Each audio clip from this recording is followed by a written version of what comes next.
આગામી 10 વર્ષમાં રાજ્ય સરકારે મોટા પાયે સરકારી ભરતી કરવાનો નિર્ણય કર્યો છે, જેમાં વર્ગ 1 અને 3ના કર્મચારીઓ માટે આ ભરતી કરાશે। કુલ 2.53 લાખ જગ્યાઓ માટે આ ભરતી યોજાશે, જેમાં ઉમેદવાર ગુજરાતમાં સ્થાયી થયેલો હોવો જરૂરી છે, તેમજ ઉમેદવારે ગુજરાતમાં પેપર આપવું ફરજિયાત છે। ગુજરાત માધ્યમિક અને ઉચ્ચતર માધ્યમિક બોર્ડ દ્વારા ધોરણ 10 અને ધોરણ 12ના વિજ્ઞાન પ્રવાહ તેમજ સામાન્ય પ્રવાહની વર્ષ 2014ની પરીક્ષાનો કાર્યક્રમ જાહેર કરાયો છે। ધોરણ 10 અને ધોરણ 12ની પરીક્ષા આગામી 13મી માર્ચથી 29મી માર્ચ સુધી યોજાશે, જ્યારે ધોરણ 11 સાયન્સની પરીક્ષા 2 એપ્રિલથી શરૂ થશે। 10 લાખથી વધુ વિદ્યાર્થીઓ પરીક્ષા આપશે। પહેલા એવી અટકળો હતી કે ચૂંટણીને ધ્યાનમાં રાખતા પરીક્ષા વહેલી યોજાઈ શકે છે, પરંતુ આ પરીક્ષાનો કાર્યક્રમ જાહેર થતાં જ આ અટકળોનો અંત આવ્યો છે। વલસાડ જિલ્લાના કપરાડા તાલુકાની સિલધા આશ્રમ શાળા બળાત્કાર કેસ મામલે આરોપી આચાર્ય અને શિક્ષિકાને સસ્પેન્ડ કરાયા છે। શાળાના સંચાલકો દ્વારા બંને સામે શિક્ષણાત્મક પગલાં લેવાયાના ભાગરૂપે સસ્પેન્ડ કરાયા છે। સાથે જ તેમની સામે એટ્રોસિટી કલમ પણ ઉમેરાઈ છે। મહત્વનું છે કે ગત 27મીના રોજ બંને સામે બાળકી સાથે દુષ્કર્મ થયાનો મામલો સામે આવ્યો હતો। પોલીસે બંનેની ધરપકડ કરી છે, જે બાદ શાળા તંત્ર દ્વારા પગલાં લેવાયા છે। સુરતમાં 31મી ડિસેમ્બરના રોજ એક તરફ આખું વિશ્વ નવા વર્ષને આવકારવા થનગની રહ્યું હતું, ત્યારે બીજી બાજુ એક નિષ્ઠુર માતા પોતાના નવજાત બાળકને કડકડતી ઠંડીમાં અઠવા લાઇન્સ વિસ્તારમાં આવેલા એપાર્ટમેન્ટ પાસે તાપી નદીના કિનારે તેજીને જતી રહી હતી। સ્થાનિક લોકોએ આ બાળકને જોતા જ 108ને ફોન કરીને જાણ કરી હતી। 108ના કર્મચારીઓએ બાળકને સારવાર અર્થે હોસ્પિટલમાં દાખલ કર્યું છે, પરંતુ બાળકની માતાના કોઈ સગડ મળ્યા નહોતા। સમગ્ર મામલે અઠવા પોલીસે બાળકના માતા વિરુદ્ધ ગુનો નોંધીને તેની તપાસ હાથ ધરી છે।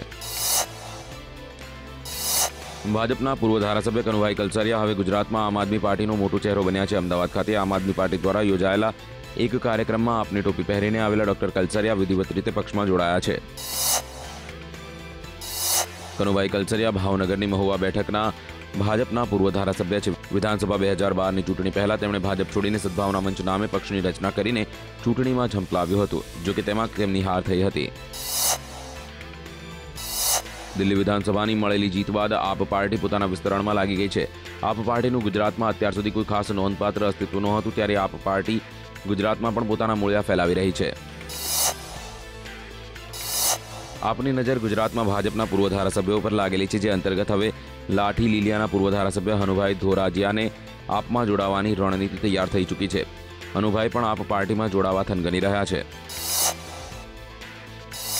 નવા વર્ષનો પ્રથમ દિન મહેસાણા દૂધસાગર ડેરીના વહીવટકર્તાઓ સામે મુશ્કેલી લઈને આવ્યો છે। ડેરીમાં થયેલી કરોડોની ગોલમાલ બાબતે વ્યાપક ફરિયાદો ઉઠી હતી, જે બાદ બુધવારે રાજ્યના સહકાર વિભાગના આદેશથી મહેસાણા જિલ્લા રજિસ્ટ્રારે દૂધસાગર ડેરીના વહીવટકર્તાઓ સામે 31 લાખની છેતરપિંડીની પોલીસ ફરિયાદ નોંધાવી છે। વડોદરાના તરસાલી અને ડભોઈ રોડ વિસ્તારને જોડતા નવા બનાવાયેલા રેલવે ઓવરબ્રિજના મામલે વડોદરાના તરસાલી વિસ્તારના કોંગ્રેસના કાર્યકરોની જૂથબંધી છતી થઈ હતી, જેમાં મુખ્યપ્રધાનની રાહ જોવામાં આ બ્રિજનું ઉદ્ઘાટન કરાતું નથી તેમ જણાવીને શહેર કોંગ્રેસે આ બ્રિજનું જાતે જ ઉદ્ઘાટન કરી દેવાનું એલાન કર્યું હતું, અને આ માટે 10થી 15 કાર્યકરો એકત્ર પણ થયા હતા। સંઘ પ્રદેશ દમણ હવે નથી રહ્યું ઉદ્યોગ જગત માટે સુરક્ષિત, કારણ કે હજી તો સોહેલ હિંગોરા અપહરણનો મામલો પોલીસે સંપૂર્ણપણે ઉકેલ્યો નથી, ત્યારે ફરી એક ઉદ્યોગપતિને મળ્યો એક નામી પત્ર। આ પત્રમાં 1 કરોડ રૂપિયાની ખંડણી માંગવામાં આવી છે। દમણના રાધા માધવ કોર્પોરેશન નામની કંપનીના એમડી અનિલ અગ્રવાલ નામના એક ઉદ્યોગપતિને મળેલા પત્ર અંગે પોલીસ મથકમાં ફરિયાદ દાખલ કરાવી, પણ આ સમગ્ર મામલાને લઈને દમણ પોલીસના હોશકોશ ઉડી ગયા છે। અમદાવાદ મ્યુનિસિપલ કોર્પોરેશનના હંગામી સફાઈ કર્મીઓની હડતાલ બીજા દિવસે પણ યથાવત રહી છે। નવા પશ્ચિમ ઝોનના 4 વોર્ડના સફાઈ કર્મીઓની હડતાલથી શહેરના મોટાભાગના વિસ્તારમાં કચરાના ઢગલા ખડકાઈ ગયા છે। અમદાવાદ શહેરના જોધપુર ઉપરાંત વેજલપુર, બોડકદેવ સહિતના વોર્ડમાં સફાઈ કામગીરી સંપૂર્ણ ઠપ્પ થઈ ગઈ છે, અને નજર કરો ત્યાં કચરાના મોટા ઢગલા જોવા મળી રહ્યા છે। તો બીજી તરફ વસ્ત્રાપુર તળાવની નજીક કેટલાક હંગામી સફાઈ કર્મીઓ એકઠા થઈ સૂત્રોચ્ચાર પણ કર્યા હતા। નવા વર્ષના પહેલા જ દિવસે ઓટો રિક્ષા ફેડરેશન દ્વારા યોજાયેલી હડતાલ, સુપ્રીમ કોર્ટના આદેશ બાદ પણ ગુજરાત ગેસ કંપનીએ સુરતમાં સીએનજીનો ભાવ ઓછો નહીં કરતા સુરત ઓટો રિક્ષા ફેડરેશન દ્વારા સીએનજી મુદ્દે સુરતમાં ફરી એકવાર 85,000થી વધુ રિક્ષા ચાલકો હડતાલ પર ઉતરી ગયા છે। સુરત ઓટો રિક્ષા ફેડરેશન દ્વારા નવા વર્ષના પહેલા દિવસથી હડતાલ જતા લોકોને ભારે હાલાકીનો સામનો કરવો પડ્યો। ક્યાંક સુરતમાં સિટી બસમાં લોકો ખીચોખીચ ભરાઈને મુસાફરી કરતા નજરે ચઢ્યા, તો ક્યાંક સૌથી વધુ હેરાનગતિ બહારગામથી આવતા લોકોને થઈ।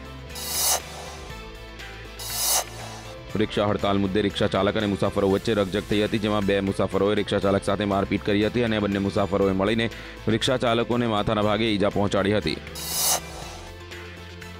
ગંભીર રીતે ઘવાયેલા રિક્ષા ચાલક કલ્પેશ પટેલને સારવાર માટે સ્મીમેર હોસ્પિટલમાં દાખલ કરાયો હતો, જ્યાં તેના માથાના ભાગે 8 ટાંકા લેવામાં આવ્યા હતા. પોલીસે અજાણ મુસાફરો વિરુદ્ધ ગુનો દાખલ કરીને કાયદેસરની કાર્યવાહી હાથ ધરી છે. જૂનાગઢના વંથલી ગામે એક યુવાન પર છરીથી જીવલેણ હુમલો કરાયો હતો, જેના કારણે પોલીસે ગામમાં ચુસ્ત પોલીસ બંદોબસ્ત ગોઠવી દીધો હતો. વેપારી એસોસિએશનના પ્રમુખ અર્જણભાઈના ભત્રીજો વિશાલ ઘરેથી રૂપિયા લઈને બેંકે જઈ રહ્યો હતો, ત્યારે તેના પર અજાણ્યા શખ્સોએ છરી વડે હુમલો કર્યો હતો. અમદાવાદ શહેરના કાંકરિયા વિસ્તારમાં આવેલું 150 વર્ષ જૂનું ઝાડ ધરાશાયી થતાં 5 લોકો ઇજાગ્રસ્ત થયા હતા, જેમાં એક મહિલા ગંભીર છે અને ઇજાગ્રસ્તોને શહેરની એલજી હોસ્પિટલમાં ખસેડાયા છે. ગુજરાત મ્યુનિસિપલ ફાઇનાન્સ બોર્ડના ચેરમેન વિજય રૂપાણીએ વડોદરા મહાનગરપાલિકાના પદાધિકારીઓ અને અધિકારીઓ સાથે બેઠક યોજીને વિકાસના કામોની સમીક્ષા કરી હતી. વિજય રૂપાણીએ જણાવ્યું કે પૈસા વગર લોકોપયોગી કાર્યો અટકી ના પડે તે માટે રાજ્ય સરકાર મહાનગરપાલિકાની સાથે જ છે.